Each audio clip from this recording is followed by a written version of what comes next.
Welcome back. Johnny Winters is here tonight. I've known Johnny Winters for 17 or 18 years. First met him back in New York, and I thought he was one of the most inventive, uninhibited, crazy people I'd ever met in my life. I think people are born funny. I don't think you really learn to be funny. You might study technique, but you're either funny as a kid and it develops. And he is a rarity because not only do people within the business and other comedians fall down at him, but so does the general public. Would you welcome, please, Johnny Winters.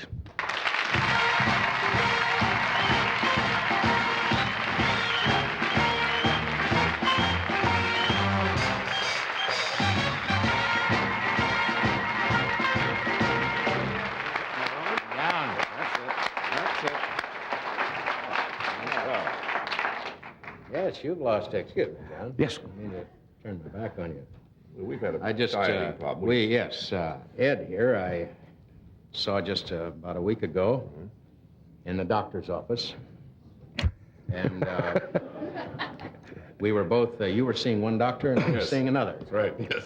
And I guess it was the weight thing, wasn't it? That's it. To get rid of the... Get the overweight we don't need. Yeah. So I've lost 20. I've really been working at it. I think the Colonel can be real proud of me because I lived there at Colonel Sanders' place. They really put me on an awful lot of chicken. And I've begun to walk a little funny. And do a lot of... But you needed the eggs anyway, I suppose. Well, I've laid a lot. But Ed is down to 197 pounds. 196 pounds. 196. Yeah, I lost 32 pounds. Good for you. Well, I'm about 2'7". But I hope to, by Christmas, be down to around 195, 190. I'll join you there. I'm not eating any meat. No meat. Drinking. No beef. You know, the toughest thing to do is 8 glasses of water a day. Oh, you're not Wow. doing that, are That's you? tough. Really keeps you on the go. And, you're moving all the time. You don't have too much time for any conversation. And people are a little amazed just to start out saying, discussing something and say, hey, see you in a minute. And I always just say, don't ask, I'll be back in a few minutes. Of course, you've been off of the sauce for a number of years. 15 years. Yeah, Yeah. I put that on the shelf. I went at it pretty good. Well, we a couple both, of big jugs a day. Yes. And was completely out of focus. Yeah. You drink 2 of those funny jars, and I remember. well, when you're doing 75, 80 miles an hour, going down the wrong freeway, the traffic coming against you, that's a little frightening to them and you. Who was it? I think it was a mutual friend of ours, and I won't mention the name, that had that problem once and decided on the way home that being a good citizen, saying, look, I'm not in a mood and I'm a little whacked, and he's going to pull over to the right-hand lane. I think you know the person, and park.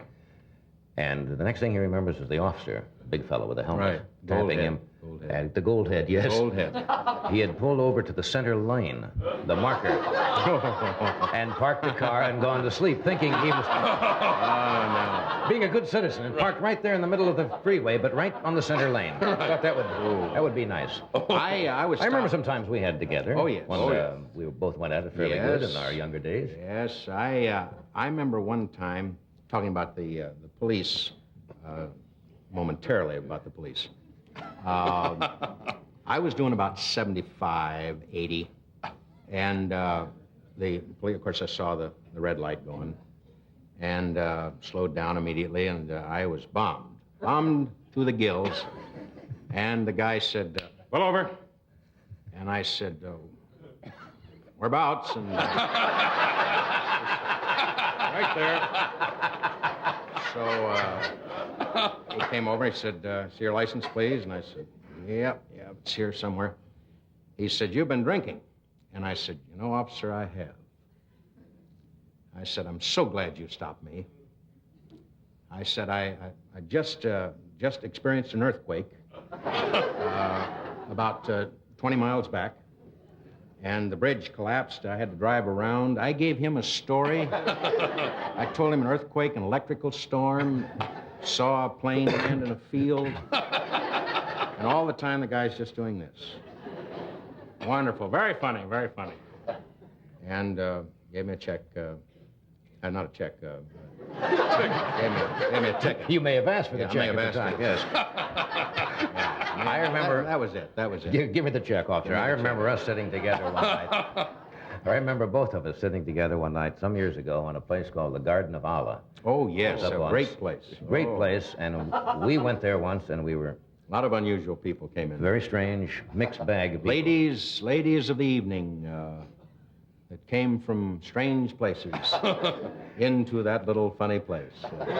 And we sat out there because we wanted to take one of the shrubs into the... You know, I remember forget, that? we sat on the pool. We were completely clothed and just put our legs in the pool, shoes and everything on.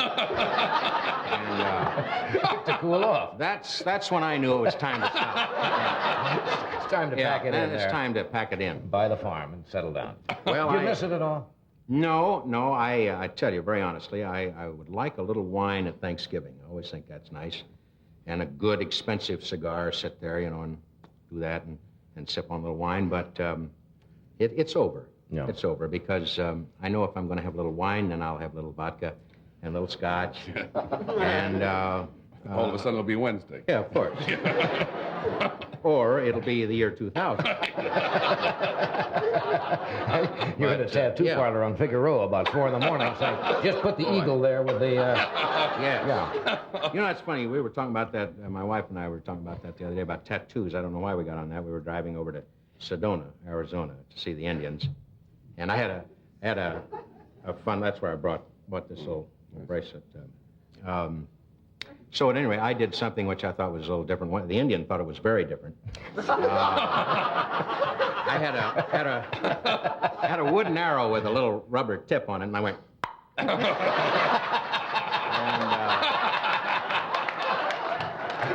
And he just looked at me and said, "Boy, you white people are something else." But anyway, we got talking about tattoos, and I remember I entered the Marine Corps when I was 17. You didn't like that particularly, did you? The Marine Corps? Yeah. Oh, no, I had a great time for the first few hours. Then I realized I'd never become a corporal, and so I just wrote home a lot. But I remember we went through the Panama Canal, and which was an experience. Stopped off in Cristobal. Only time I went over the hill. Interestingly enough, I didn't go over the hill in any area except Panama. We stopped in Cristobal and I believe in Colon, and I went over the hill in Colon. I wanted to see both ends of the canal. And but I remember there, several of my buddies said, and there was one guy, boy, he had about a 12 waist, and his shoulders were out like this, like a Los Angeles Ram, tremendous guy. A neck, about a 27 neck. And he turned to me and he said, "You know," he talked that way. I guess when you got a 27 neck, your voice is gone. And he said, "You know, you can't be a Marine unless you get a tattoo." And, so I said, "I don't know, I feel pretty good without one." "Now, let's go get one." I said, "Well, I think first I better have a drink." And so, at any rate, we went to this tattoo parlor. Tattoo people are strange, you know. I mean, the guys that put the tattoos on her, they're covered with them, of course, walking advertisements. And a guy had an eagle. I remember he just had a pair of khaki pants on and some funny little sandals. This was the guy that had the needle and was doing the tattooing. And a huge eagle, one of the biggest eagles I've ever seen in my life. And had the head of a human being. And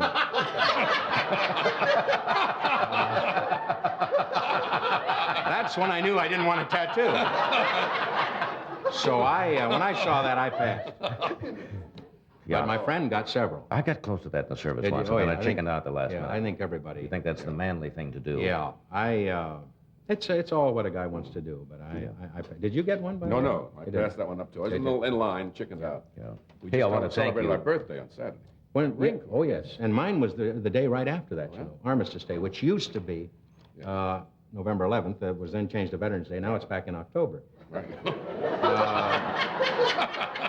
However, I'm still 48. No matter where they change matter it. where they We're put the same age. You're 48. That's right. But we're moving into the final glide pattern.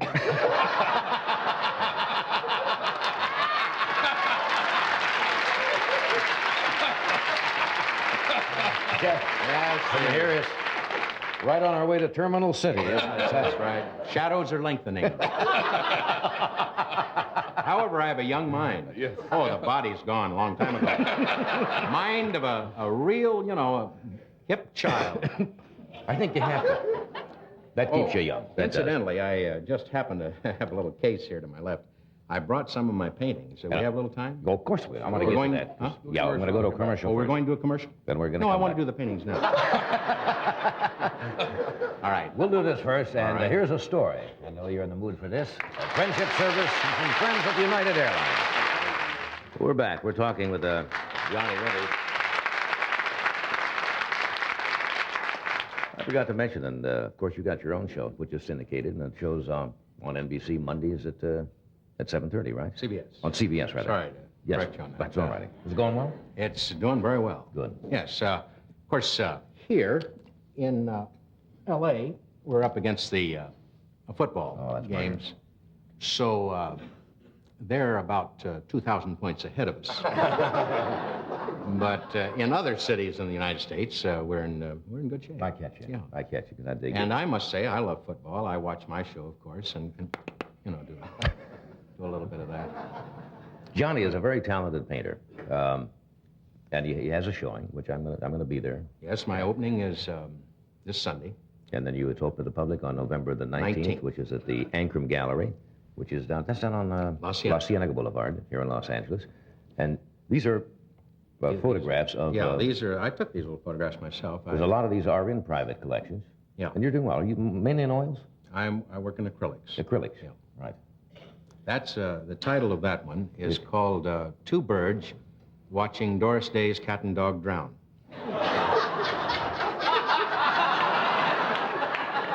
And you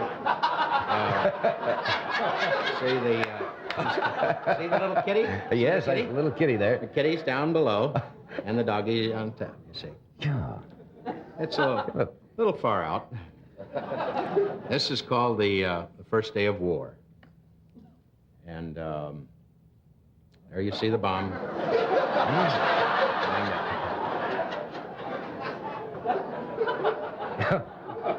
Young couple out at Malibu on that. And some of these are already in private collections. Oh, yeah. And, This is that's called Watergate, 1973. And oh, that's funny. I like all that. the people involved, and then the long wire there running to the ladybug. And That's great. this is called the Thoughts of a Hollywood Actor While Drowning in His Pool. And you can pick out little things. You can see him in his pool. Right. And there's a lot... A lot of surrealism in your stuff, yeah, but you well, don't do all surrealistic stuff no, like the no. other one that you just This did. is... I love titles, of course. This is called Looking Through a Keyhole at a Lucky Rat Fink. And you see the rat there at the bottom. Right. And then the dice, number 7, represent lucky. Right. And there's some other things going on, a couple of oranges behind the tree. There's some... I like this one. That's just a little quiet one. Oh, you have to do something, for the I people like with that. blue hair. This is little birds and funny little snowflakes coming down there, and the moon. Did you study? Oh, yeah, I studied. You studied? Studied for 3 years, and then I had to get out. Did they think you were strange? Oh, of course. Ever since I can remember, people thought I was strange. All right. I was strange child, strange baby. I was put in the corridor instead of with the rest of the little babies. Right. That was... All right, here's one. That's what the kids said at the time. I like this. nice. I like But this. yes, that's pretty birds in 3 dead trees.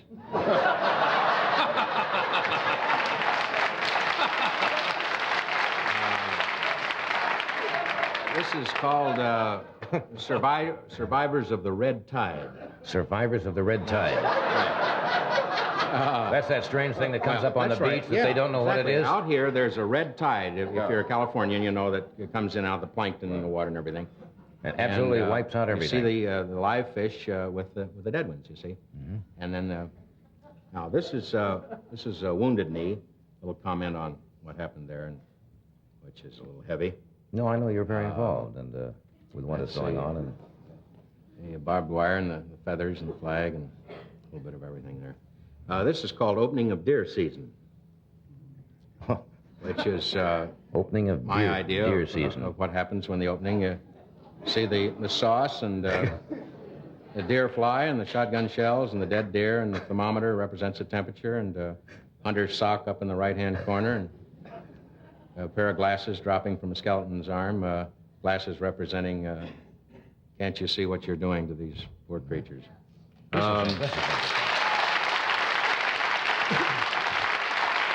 This one, I had fun in doing because I like to think I do a lot of detail stuff, but this is a complete put-on, this painting.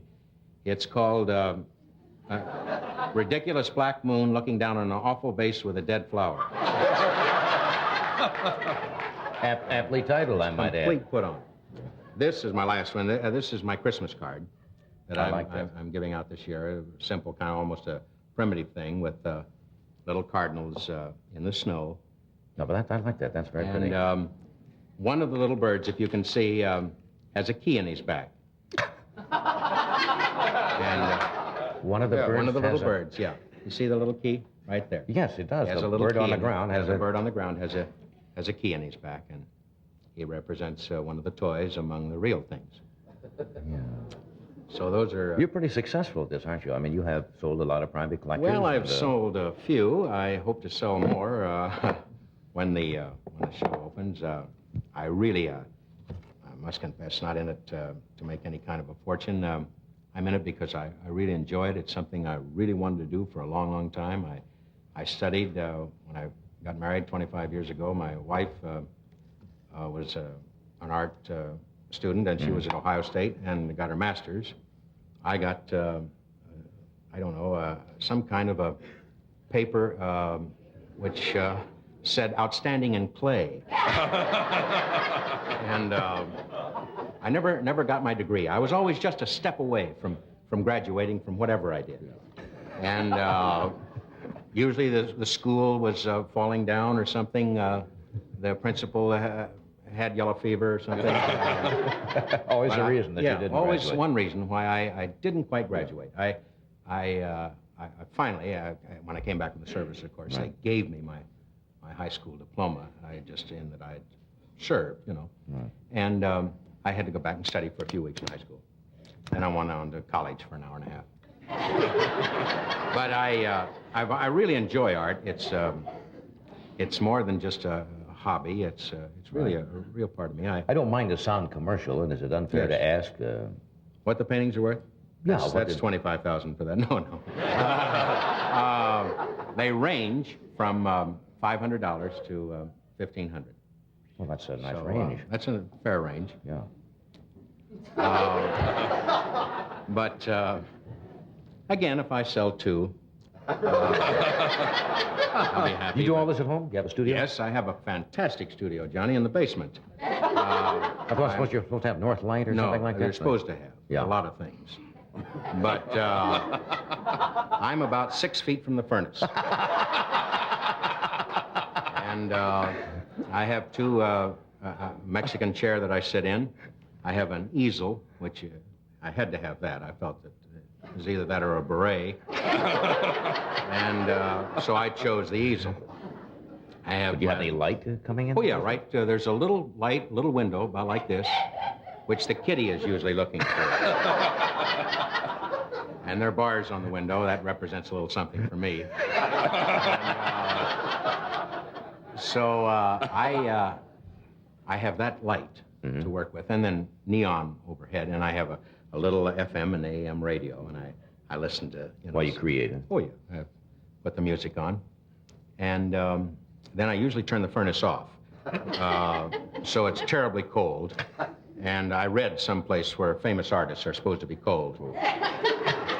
And I just, and then I have a complete suit made out of sack, you know, just regular burlap. And I'm barefooted, and I figure that's the way to do it. Well, I'll be down there. I'm going to come. Hey, to listen. No, I'm serious. Please do. I'll be delighted to come there. Forward to it. Let me take a break here, and we will come right back. And now, people buy the world's best stereo for very special reasons. Here are tools from the ranch.